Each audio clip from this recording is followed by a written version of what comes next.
Bom dia pessoal. Prazer estar aqui com vocês nessa manhã.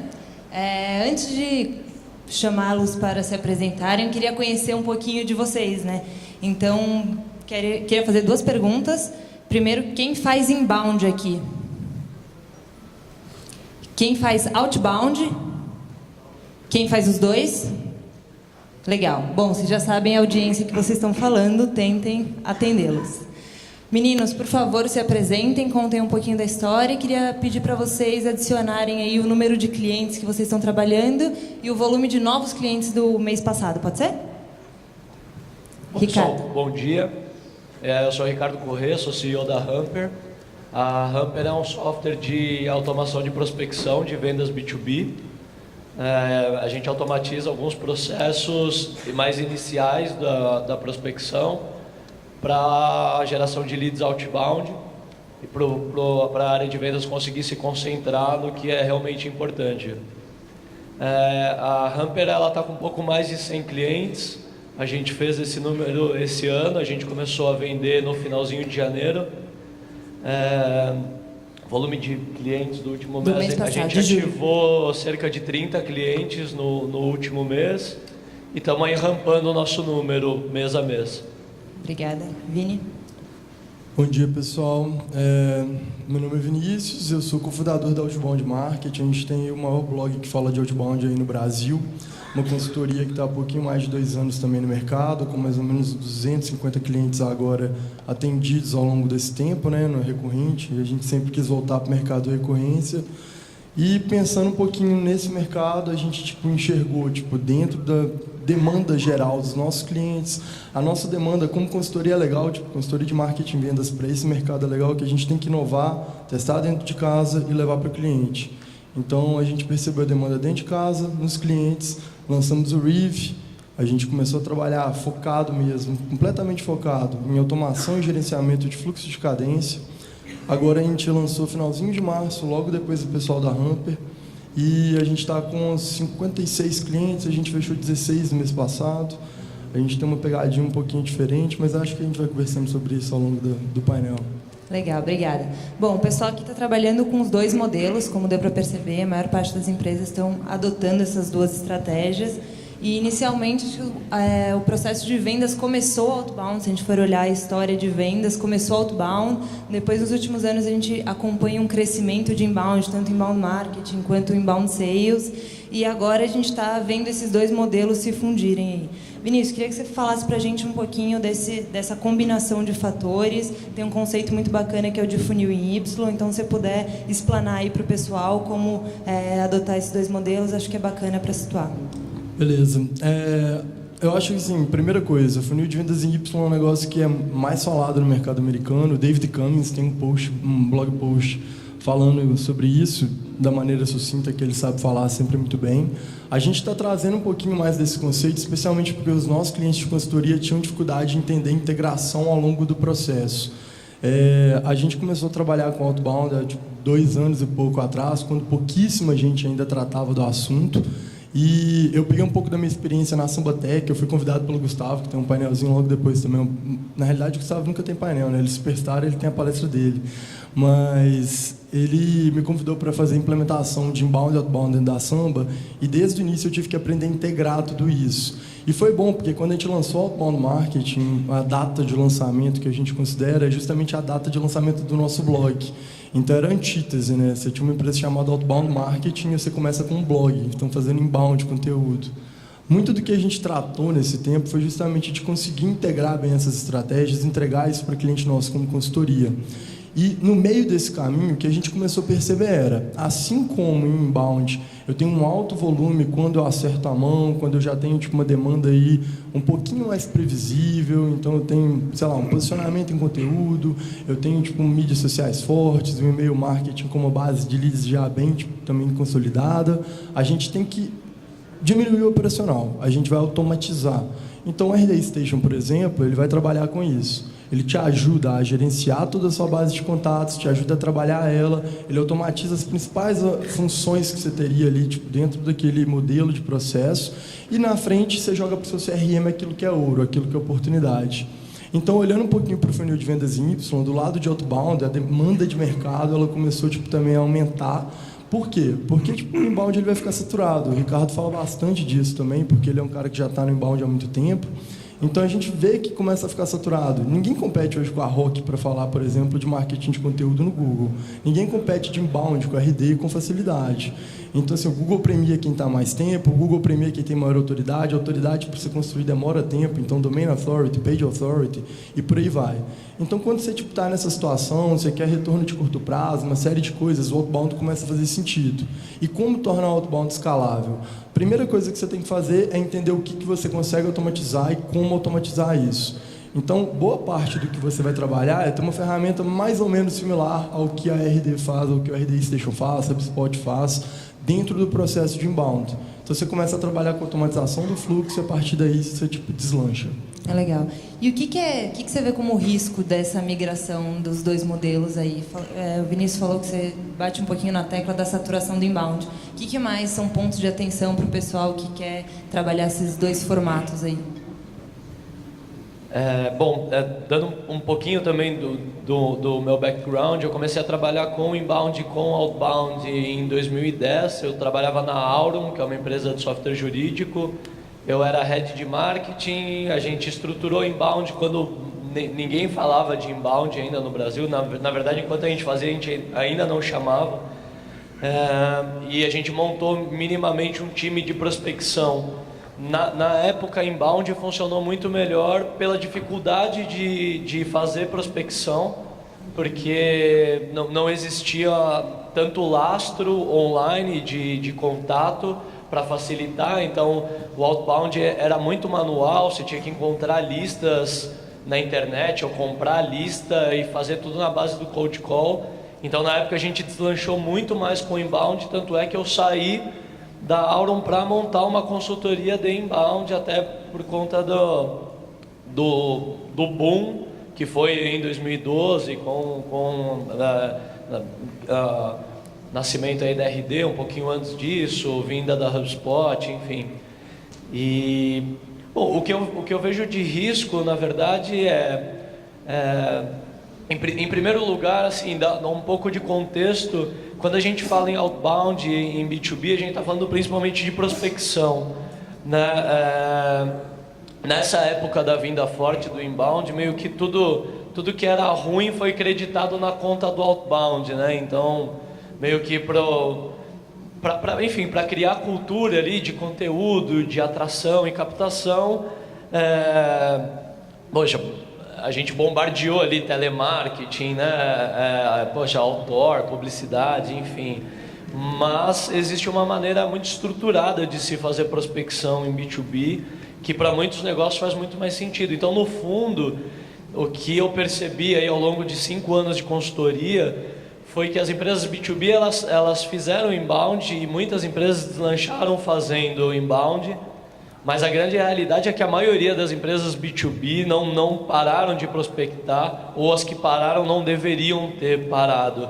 Deveriam, na verdade, ter se estruturado melhor para prospectar. Então, na minha opinião, o risco está muito em seguir modelos, de olhar o modelo de uma outra empresa e querer seguir.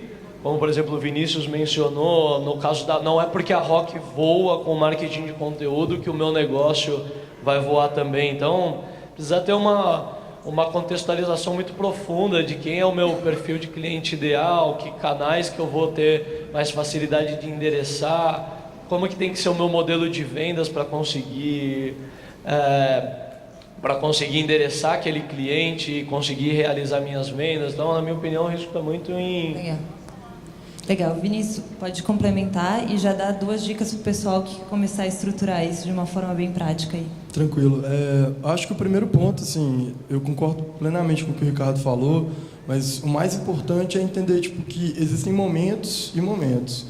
Então, se você for tratar de inbound hoje, a não ser que você chegue no oceano azul mesmo, você trata de uma solução que quase ninguém trata, mas que é um problema latente e você não tem muito concorrente que já entrou em inbound, beleza, você vai conseguir tracionar aí num curto prazo. Mas se você já tem algum concorrente, se você já viu alguém passar por aquilo, tem um blog que trabalha com isso sozinho, espera de 6 a 8 meses para você começar a ter um mínimo de consistência. Então, no final das contas, o risco final é de você depender de uma estratégia apenas. Não é à toa que a Rock hoje faz outbound. Então, a Rock está com um time de outbound, a gente conversa com o pessoal, a gente aproveita que está próximo em BH. O pessoal, todo dia procura a gente para bater um papo, fazer um benchmarking, puxar algumas coisas. Mas a grande questão é que o mercado brasileiro está numa esteira de longo prazo atrás do mercado americano. O mercado americano passou pela mesma coisa. Quando foi vendido inbound, foi vendido em detrimento do outbound. Então, o mais comum é que você vê um cara que acabou de ser evangelizado falando, não, outbound não funciona. Cara, outbound funciona. Se você tem 2 canais para você vender, é melhor você ter um. Talvez eles não vão competir entre si, vender para o mesmo perfil de público. Talvez o seu outbound ele vai funcionar muito bem para enterprise, igual a Rock está fazendo, enquanto o inbound é a ferramenta de escala. Ou talvez o seu outbound ele funcione agora para SMB, enquanto o seu inbound não tracione e gera o volume que você quer. Então, assim, o essencial é você entender qual que é o seu momento, qual que é a realidade do seu mercado, para aí sim você dar os primeiros passos. Beleza, dei os primeiros passos, 2 dicas. Vamos lá, primeira dica para mim. Comecei a fazer outbound, já começo a fazer com a estrutura de processo ideal que eu acredito que eu vou ter. É melhor você ter um hunter e um closer desde o início, se você imagina que você já vai segmentar o processo, do que você ter um cara realizando todo ele. Por quê? Porque depois é difícil de você entender onde dividir, como dividir, por que dividir, fazer aquela pessoa que está já operacionalizando, treinar alguém que está entrando de novo, isso vai afetar a meta da pessoa, você vai ficar um tempo com resultado pior. Então é muito mais complicado você fazer toda essa estrutura rodar. Especializa, faz acontecer linha de produção para você gerar o resultado. Segunda dica, que eu acho que já é uma dica mais simples mesmo. No final das contas, quando você vai implementar, fazer uma migração, ou pelo menos tentar diversificar, o outbound ele, já tem que vir integrado. Pensa onde que são os touch points entre os 2 processos. Como que você aproveita isso? O Ricardo tem um case legal, que ele conta de uma agência, acho que virou cliente deles, que os caras separaram um e-mail e 90 contatos responderam de 91 que eles enviaram. Sensacional, cara. Isso é, puxar a sua base de inbound, que já é uma base interessada em você, que já conhece de você. Como ele mesmo fala numa palestra dele, ali na frente ele vai ter que começar a fazer outbound sem essa base de inbound estar na mão. E aí começa a cair os ratings. Normal, você vai perder, dentro de tudo isso. Mas no final das contas, se você consegue integrar isso e gerar, demanda dentro de inbound a longo prazo e trabalhar com essa integração com frequência, você mantém pelo menos o rate básico daquela integração. A gente faz isso muito dentro de casa sem canibalizar o processo. Você gera o lead de inbound, você entende qual que é o perfil que você pode jogar para outbound, ou vice-versa, e você vai trabalhando eles em conjunto para você diminuir seu CAC e aumentar a eficiência do seu processo. Legal. E você comentou, Ricardo, sobre outbound muito vinculado à prospecção, né? Vocês são 2 ferramentas aí que trabalham fluxo de cadência. Eu queria que você detalhasse um pouquinho mais o processo. Como é que é o fluxo de cadência de prospecção que vocês trabalham lá na Hamper? Bom, o fluxo da Hamper ele nasce a partir do LinkedIn, né? E então o foco de prospecção do cliente Hamper primário é o cliente que consegue encontrar potenciais clientes no LinkedIn. Você, falando de maneira breve, você faz filtros no LinkedIn, seleciona os contatos que você quer, a gente tem um algoritmo que descobre o e-mail e você vai trabalhar fluxo de cadência essencialmente de cold mail. Então, por exemplo, para um público que já precisa fazer uma cadência mista ou uma cadência mais ancorada em cold call, não vai enviesar para o Hamper. Agora, quem consegue endereçar clientes de maneira online, um cara que tem profile no LinkedIn e que é um usuário de e-mail, que trabalha com e-mail aberto, se o teu cliente é esse, o processo tende a funcionar bem. Uma curiosidade sobre nós da Hamper é que, embora a gente tenha esse processo tudo, a gente ainda usa muito pouco o nosso modelo dentro de casa. Claro, a gente usa muito para fazer laboratório, está muito próximo de cliente, mas a gente não se considera no momento de fazer outbound para nós mesmos. Então, a gente faz ainda inbound de uma maneira muito incipiente, muito menos disciplinada do que eu gostaria. Uma outra curiosidade é que, embora a gente tem abordagens diferentes, endereça até de certa forma clientes diferentes. Um cliente que vai usar o Reeve não vai usar o Ramper e vice-versa, então a gente pode se colocar como concorrente. E partindo dessa premissa, eu considero Outbound um player muito forte de blog, por exemplo, e foi um canal que a gente avaliou e não quis priorizar por já saber que já tinha um player muito forte naquela área. Então, a gente foi escolher outros canais onde para a gente seria possível ter uma penetração mais rápida.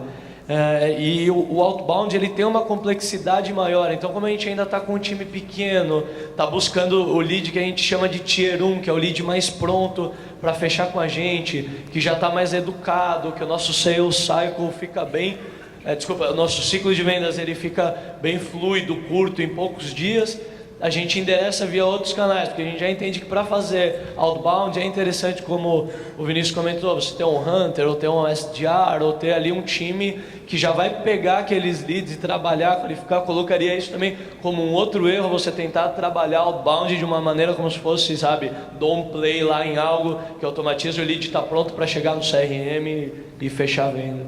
Legal. E lá na Outbound, como é que funciona esse processo de fluxo de cadência de prospecção? Algo a adicionar aí? Um pouquinho. Eu acho que assim, a gente já está há mais de 2 anos fazendo isso, a gente é uma empresa completamente bootstrapped igual vocês, então, desde que a gente começou, era tipo serviço se paga, né? No final das contas, meus primeiros clientes de consultoria, eu trabalhei diretamente no escritório deles, a gente partiu para um modelo completamente remoto logo depois, acertamos a mão nesse modelo de consultoria, a gente consegue fazer um atendimento bem personalizado, bem legal. Mas a gente sempre teve tipo, uma pegada muito forte de fazer nosso inbound e o outbound acontecer, integrar eles bem. Desde consultoria, agora vindo com o Reeve é a mesma coisa. No final das contas, muito do porquê a gente tipo, acaba não seguindo até a mesma linha tipo, de produto, vai de princípio mesmo, o que você acredita dentro do processo, né? A gente, por exemplo, não quis fazer uma integração com o LinkedIn porque a gente tem clientes que não dependem disso. Boa parte deles até chega a não depender ou não gosta de depender. A gente não acredita muito em dependência de apenas um canal. Internamente, a gente tem N modelos para se montar a lista, a gente tem um time que a gente chama de inteligência comercial. Boa parte dos nossos clientes, alguns aqui já também tem esse time dentro de casa. Então, a gente tem maneiras criativas de montar a lista. Essas maneiras criativas, ao longo do tempo, elas se pagam muito bem, você encontra targets melhores, você vai otimizando. Eu não acho que a gente pode ficar muito preso a alguma coisa. No final das contas, é parar para pensar um pouquinho. O Salesloft, que acho que é a maior referência que a gente tem no mercado americano para ferramentas de prospecção, de fluxo de cadência, etc. Eles têm o Cadence, eles mataram o Prospector, que era a integração deles ao LinkedIn, por 2 motivos. Porque tipo, a API do LinkedIn não permite que você levante os contatos de lá, então você tem que fazer tipo, um scrapping tipo, meio maluco para conseguir isso e a confiabilidade fica um pouco baixa. Mas o principal era porque eles tinham muito problema tipo, para entregar e fazer manutenção e ao mesmo tempo entregar uma boa ferramenta de prospecção. Então a gente preferiu focar, conversando com os caras, a gente falou, vale a pena fazer o foco agora, até porque é a maior dor nossa. A dor é automatizar e fazer da maneira correta. Então a nossa ferramenta ela é completa. Eu acho que se você vai fazer, tipo, por exemplo, um fluxo só de cold mail focado no LinkedIn, o Hamper vai tipo, cair como uma luva. Se você tipo, precisar demais fazer VoIP, talvez o Flow da MeTime, o Diego Wagner fez um painel ontem, seja o ideal para você, porque no final das contas os caras já têm a ferramenta de VoIP integrado, o dialer deles, vai gerar todo o relatório. Mas se você tipo, tá nesse modelo misto, você sabe que cold call funciona, e querendo ou não, Brasil, cold call ainda funciona bem demais. A gente sabe que o brasileiro gosta de relacionamento, a gente sabe de uma série de coisas que acontecem. Você vende para SMB, cold call não é tão trabalhoso. Enterprise, que é um pouquinho mais dolorido, mas ainda assim, a Rock, por exemplo, Matt Doyle fez outro dia um painel com Aaron Ross, que é o papo do Predictable Revenue, falando tipo, sobre os ratings que a Rock está conseguindo. Se você puxa toda a taxa de conversão da Rock, o Aaron Ross ficou chocado. Ele falou, cara, nos Estados Unidos a gente não consegue isso mais. E a Rock vende para o modelo Enterprise. A Rock faz cold call.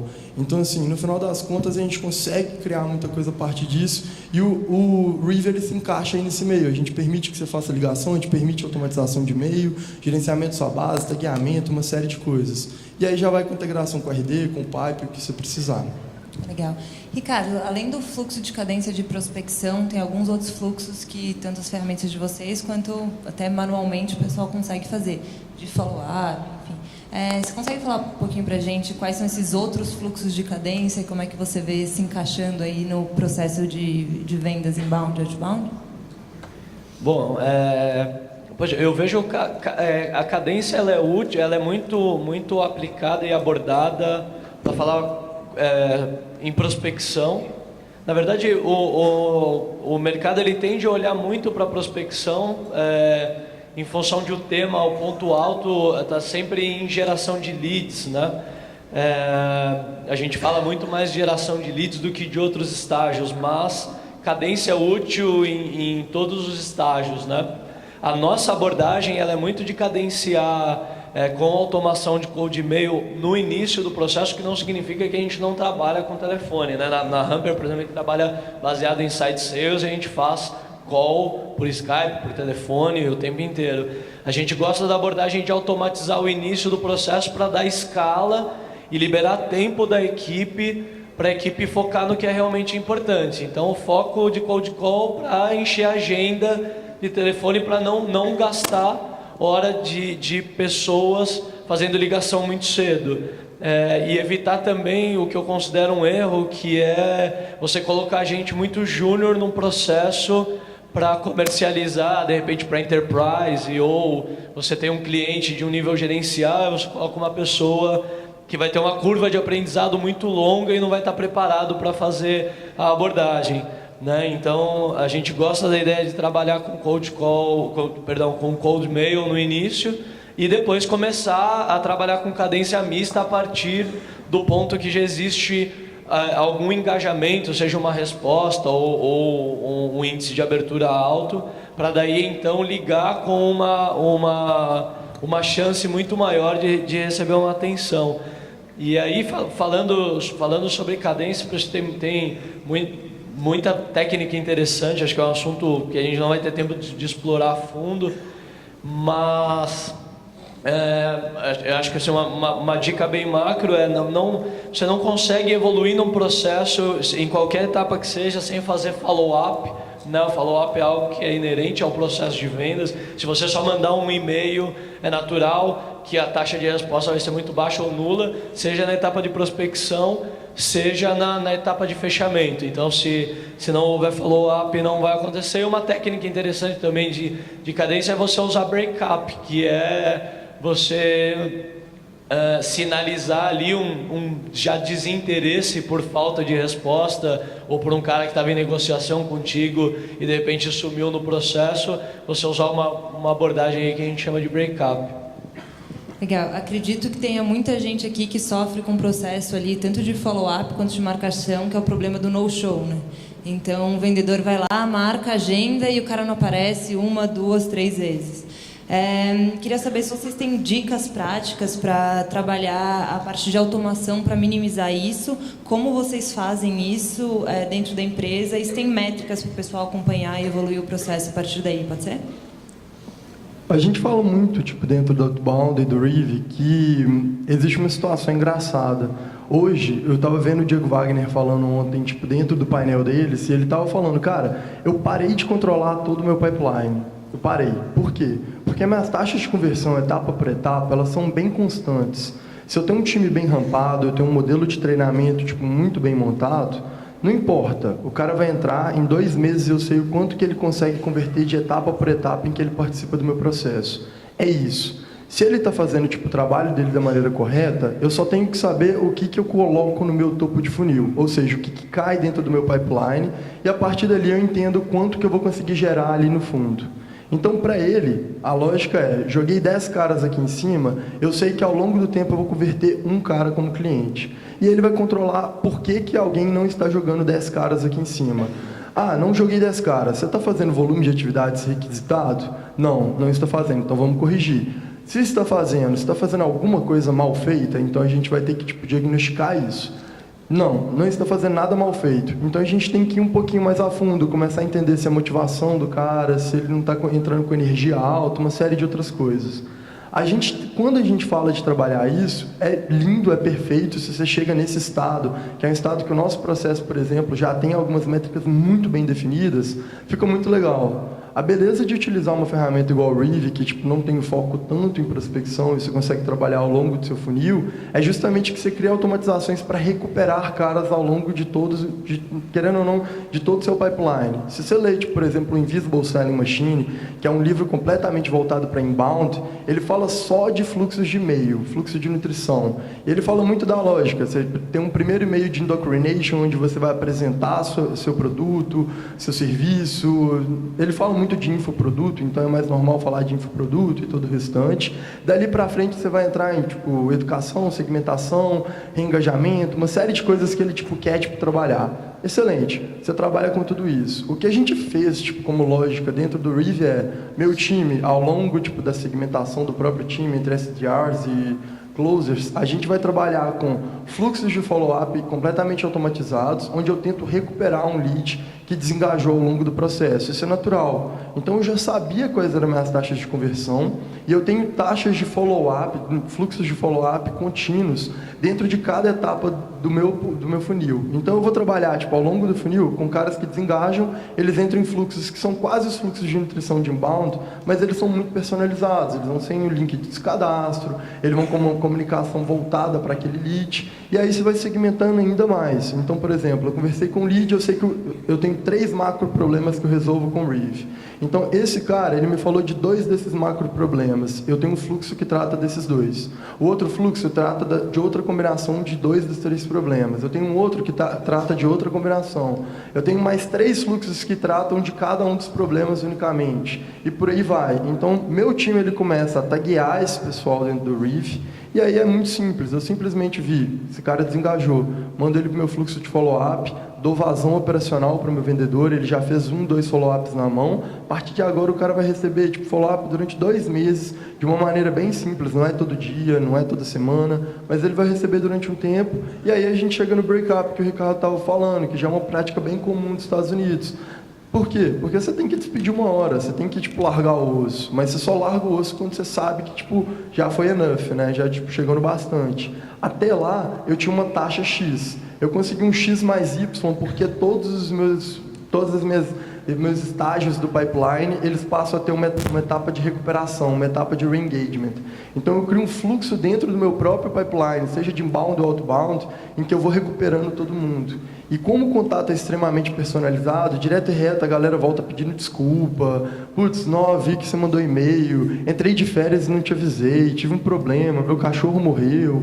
É muito comum que isso aconteça, é muito comum que o cara desengaje, que alguma outra coisa se torne prioridade. Quem empreende aqui sabe como que é. Um dia você está querendo contratar uma ferramenta para resolver um problemão na sua vida, no outro dia você chega na empresa, você tem uma bomba na mão, e você esquece daquele problema antigo e vai trabalhar com a nova bomba. Trabalha com a nova bomba, na hora que você volta, você tem que entrar no processo de negociação, retomar. Se tem alguém ali que realmente está preocupado contigo, que está fazendo uma venda consultiva, está te lembrando do problema e tentando te ajudar a resolver, talvez você consiga dar vazão, delegar. Então, a gente tenta ajudar muito nesse sentido.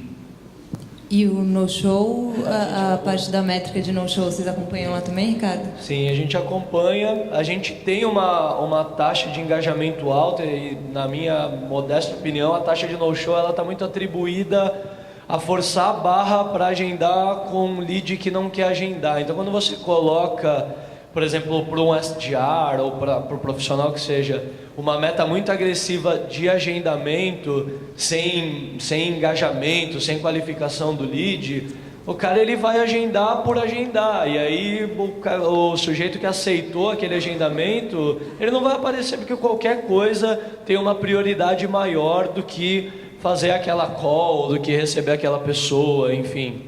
Então eu atribuo diretamente a isso. Na minha opinião, é um grande erro você medir essa métrica aí do meio do funil de vendas. Fica muito vazio se for só agendamento. E uma coisa, da maneira, de novo, como a gente tem uma abordagem diferente lá na Hamper, a maneira como a gente olha para o nosso funil a gente procura automatizar ao máximo o início do funil, então a geração de lead e até um pouco da qualificação hoje para nós é possível, e não que eu indique, na maioria dos negócios é difícil, a gente tem taxas de desperdício por automatizar qualificação, mas é uma opção nossa fazer dessa forma, ela está muito ligada ao momento da empresa, e quanto mais próximo do fechamento, mais humano fica, quanto mais próximo da solução, mais humano fica. Então a gente já não, a partir do momento que a gente engajou com que uma pessoa de vendas já está em contato com aquela pessoa, a gente não automatiza mais nada. É até curioso que e a gente faz muita cadência de follow-up mesmo na mão, e naturalmente dá um certo trabalho. É até engraçado que os clientes ou caras que a gente está negociando que sabem que a gente tem uma ferramenta de automação, brinca, pô, Ricardo, eu nunca sei quando vocês mesmos me mandando um e-mail ou se é um e-mail do Hamper. A gente brinca, não, depois que a gente fala uma vez, é muito possível que a nossa base receba um e-mail, por exemplo, falando que a gente vai estar aqui no Superlogic Experience, que é uma coisa à parte. Mas o engajamento, as cadências ao longo do funil a gente faz, mesclando e-mail e ligação. E como eu falei, quanto mais próximo da solução, da demonstração, da negociação, mais humano fica o processo. Naturalmente, depois em Customer Success, mais humano é o processo. Legal. E queria complementar alguma coisa? É até natural, porque você está conversando com o cara, você tem que personalizar. Então, quanto mais consultiva a venda, mais natural que seja assim. Por isso que eu falei, a gente acaba trabalhando muito com reengajamento. O cara sumiu, a gente vai tentar reengajar. Então, você recupera dentro do fluxo. Agora, quanto à taxa de no-show que eu não tinha falado, só para complementar, a gente também acredita muito nisso. A gente fala que no início do funil, você vai ter que gerar o compromisso com o problema, né? Então, você tem que encontrar um problema real para garantir que na hora que você marcou a call, dentro do próprio processo ali, onde que você tem que enviar algum material, ou você depende de alguma resposta e todo o restante, o lead entenda que ele está ali para resolver um problema e qual o problema, qual a dor que ele tem. Ao longo do funil vai mudando, ele passa a ter um compromisso com a solução daquele problema. Então ele entende que ele está procurando a melhor solução para o problema que ele tem. E aí, a partir disso, você já trabalha. Se você tem um compromisso forte, ou seja, se é um problema forte, que gera muitas implicações, que tem um valor de perda alto para o lead, no final das contas, o engajamento dele é natural. Então, a gente acaba trabalhando muito com isso. Eu acho que só uma coisa que a gente não falou, taxa de no-show é não comparecimento em call. Muito obrigada, Ricardo. Aquele famoso bolo, né? É isso, a call ou a reunião só vai acontecer quando as duas partes são interessadas, né? Quando você só quer vender e o outro lado nem sabe o que está sendo ofertado, ele naturalmente não é uma parte interessada. Que desmotiva bastante os vendedores, né? Bastante. Ricardo, você estava falando sobre a parte de automação de prospecção e uma das práticas que vocês usam mais lá é o cold mail, né?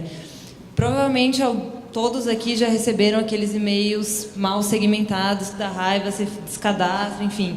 E eu acho que além da segmentação tem algumas boas práticas para trabalhar cold mail que pode ser super efetivo. Queria que você desse umas dicas para o pessoal de como montar um cold mail, falar um pouquinho da linguagem. Legal. Bom, como o Vinícius comentou, a etapa 1, eu ia falar para quem vai fazer outbound, mas para qualquer área de marketing, é você definir o teu perfil de cliente ideal, né? A partir disso, tudo fica mais claro. O canal, o meio, a mensagem, enfim. Então, o ponto de partida é o perfil de cliente ideal. Na Hamper, a gente recomenda muito para o nosso cliente recortar o máximo que ele puder o mercado dele. Então, como a gente trabalha muito baseado em LinkedIn, você tem, desde o LinkedIn Free ali, você consegue segmentar por cargo, por setor, por localização. Então, são 3 variáveis que a gente sempre recomenda, que se você muda uma variável, já mudou a segmentação, muda a abordagem a partir disso. Então, dando um exemplo mais prático. O meu Ideal Customer Profile é o gerente de TI da indústria farmacêutica. De São Paulo, isso é uma segmentação. Do Rio é outra segmentação. Por quê? Quando eu vou abordar em São Paulo via cold mail, eu vou tentar gerar rapport partindo da premissa que aquele cliente ele é paulista. Eu posso mencionar ali para dar uma credibilidade outras indústrias farmacêuticas, mas de São Paulo vai me ajudar a gerar um rapport maior do que eu mencionar do Rio. Então, esse foco no rapport. Uma outra dica valiosa de cold mail você só vai parecer interessante, estimular a resposta se você falar muito mais do cara do que de você mesmo. Então, eu poderia mandar um cold mail falando: olá, eu sou o Ricardo, CEO da Hamper, uma empresa legal pra caramba, que fica em São Paulo, que faz isso, e aí, tem interesse? E aí, naturalmente a taxa vai ser muito baixa. ou eu posso abordar o cara com uma abordagem completamente dirigida para ele, pontuando alguns possíveis problemas que eu acredito que ele tem, até em função de eu conhecer realmente aquele perfil de cliente. E, como já foi falado, você cadenciar. A taxa de resposta quando se trabalha só um e-mail é muito baixa, então você vai ter que trabalhar desde que seja coerente, algumas insistências ou algum follow-up, até você chegar no tal do break-up, que é, olha, eu venho tentando falar contigo, realmente talvez você esteja de férias, ou talvez você esteja muito atribulado, vamos deixar para se falar mais para frente, ou estou tirando o teu contato do meu fluxo de trabalho, enfim, para encerrar e não colocar mais energia naquele contato. Um outro ponto que eu gosto da abordagem da automação é que quando você chega no final de uma cadência e aquele contato não foi convertido, e isso acontece com dezenas de contatos todos os dias, você não perdeu um esforço tremendo humano para construir lista na mão, para fazer abordagem via cold call. Então, aquele contato que não engajou, beleza, você pode tentar reprocessar ele, ou você pode tentar abordar por uma outra persona dentro daquela empresa. Mas se você descartou 50 contatos prospectados que não converteram, você não perdeu 50 horas abordando, mas ciente de que quando você faz uma automação total, você tem uma taxa de desperdício que precisa ser considerada. Então, para você melhorar o teu engajamento, seguramente ter cold call no meio da cadência, ela vai aumentar. Então, se você tiver um mercado pequeno para abordar, você não pode desperdiçar mandando uma cadência de e-mail e pronto, acabou, descartei outbound. Então, tem que contextualizar muito com o teu mercado para ver, faz sentido automatizar, faz sentido cadência híbrida ou não, faz sentido uma cadência completamente artesanal, completamente baseada em cold call. Legal. A última pergunta que eu queria fazer, infelizmente teremos que encerrar em breve, mas Vinícius, só para você complementar aqui, eu queria que você dissesse o que você vê de principal diferença para as empresas que vendem para SMB e Enterprise, assim, no processo de abordagem, o que você acha que pega mais, que o pessoal tem que cuidar, seja com o rapport, para escalar dentro, enfim? Então, eu acho que assim, o principal quando você vende para SMB é muito mais fácil chegar no tomador de decisão. Isso é natural, a empresa menor, é mais fácil encontrar ele tem maior disponibilidade na grande maioria das vezes, porque o cara de Enterprise é difícil de chegar, é burocracia, você tem muito gatekeeper, então você vai passar pela secretária, pelo analista, por todo mundo até chegar nele. Seja via tipo e-mail, seja via o que for. Por mais que você consiga ser assertivo no modelo Enterprise via e-mail, você também está brigando com um cara que tende a ter tipo, uma caixa de entrada muito mais disputada. Então você tem que chamar a atenção muito bem dele. A gente segue algumas lógicas de montagem de e-mail, por exemplo, a gente puxa um pouquinho do baixo, que o pessoal lá nos Estados Unidos usa muito para a área de tecnologia, que é tipo um e-mail completamente personalizado, segue muito da vertente que o Ricardo falou, de encontrar, por exemplo, uma reportagem, alguma informação disponível sobre o lead, escrever tipo toda a lógica do e-mail. Quem quiser ver um pouquinho mais, procura por baixo lá no blog da Outbound, BASHO. A gente tipo, tem um texto lá falando sobre isso, acho que até o Diego Gomes da Rock que escreveu para a gente, falando um pouquinho, porque a Rock está fazendo Enterprise, e ela pega muito nisso. Então, assim, quando você sobe para um modelo em que você vende tipo, para um cara que é muito mais competitivo, maior a necessidade de personalização. E, querendo ou não, maior tipo, o seu esforço para conseguir falar com ele, porque você tem que tentar chegar nele para pelo menos você ser ignorado. Assim. No final das contas, a sua taxa de desperdício ela não pode ser com o gatekeeper, ela tem que ser com o cara certo. Então, assim, eu conheço caras igual a Construct, que está lá em BH também. O pessoal montou tipo, uma das listas mais ricas para a área de engenharia civil e construção, e eles montaram isso na mão, na unha. Eles contrataram 2 estagiários que passavam por gatekeepers, foram treinados para isso, e eles conseguiam o e-mail e o telefone direto, ramal, no caso da empresa tipo, muito grande, de todos os decisores que eles encontravam. Então, eles ligaram para todos os potenciais clientes, deu uma lista aí de quase uns 1000 contatos no final das contas, e eles fizeram isso na unha. Então, a partir dali, os fluxos foram sendo criados, eles foram trabalhando isso de uma maneira muito, mas muito personalizada. E é mais ou menos o que a gente vai encontrando. SMB, você consegue tipo, dar uma enxugada maior, você não precisa ser tão personalizado, você consegue tratar, igual o Ricardo estava falando, de setor, cargo, região ou alguma coisa do gênero, e pelo menos conseguir a conexão quando se trata de prospecção. Mas você tem que entender que personalização de uma venda enterprise ela é muito maior, você vai gastar muito mais tempo, seu ciclo de vendas ele vai ser mais alto, então você tem que dar a cara a tapa e realmente aparecer, tipo, gastar muito mais tempo, porque a competição é maior, você tem que se diferenciar. Legal, obrigada. Meninos, cada um tem 30 segundos aí para deixar uma mensagem final, falar um pouquinho o que vocês fazem, convite para o stand, enfim, espaço de vocês. Legal. Eu vou puxar um pouco para a temática aí de inbound, outbound, que o Vinícius comentou do case da Rock, né, que o quanto o inbound contribui depois para uma empresa que vai fazer outbound. A Rock ela vem construindo aí ao longo acredito eu, de uns 5 anos, um lastro muito forte, uma presença digital muito forte, que depois facilita a penetração da empresa até via prospecção. Coisa que não dá para, quando a gente vai pensar, se a nossa empresa ela ainda não está... a gente vai ter uma dificuldade maior se a nossa empresa ela não é conhecida, né? Por exemplo, para você ser passado, quando você liga no cold call ali, liga no tronco da empresa e pede para falar sei lá, com um gestor, e a tua empresa não tem recall nenhum. Então, puxando um pouco para o assunto do evento, é isso.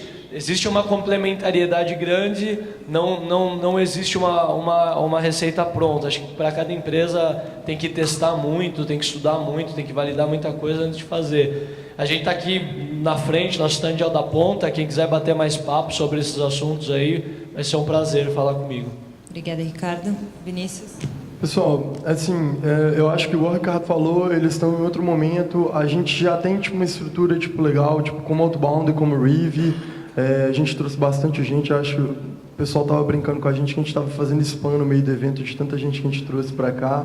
Mas no final das contas, quem quiser passar no stand, conhecer um pouquinho mais do nosso trabalho, boa parte do nosso trabalho hoje como Reeve, ele é tipo, baseado no que a Outbound Marketing fez nesses mais de 250 clientes que a gente tem atendido aí ao longo tipo, desses 2 anos.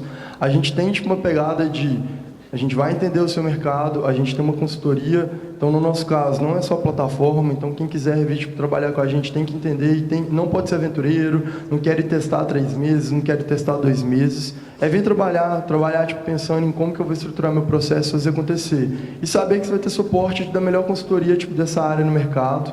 A gente trouxe muito do que a gente aprendeu ao longo de 2 anos para entregar para cliente do Reeve. Então, se você quiser ter os melhores hacks, quiser aprender com o nosso time, quiser realmente ter uma ferramenta que vai te ajudar, passa lá no stand, conversa com o meu time, bate um papo e a gente conversa, beleza? Meninos, muito obrigada. Obrigada, pessoal, e boas Valeu. vendas aí para todo mundo. Obrigado, galera.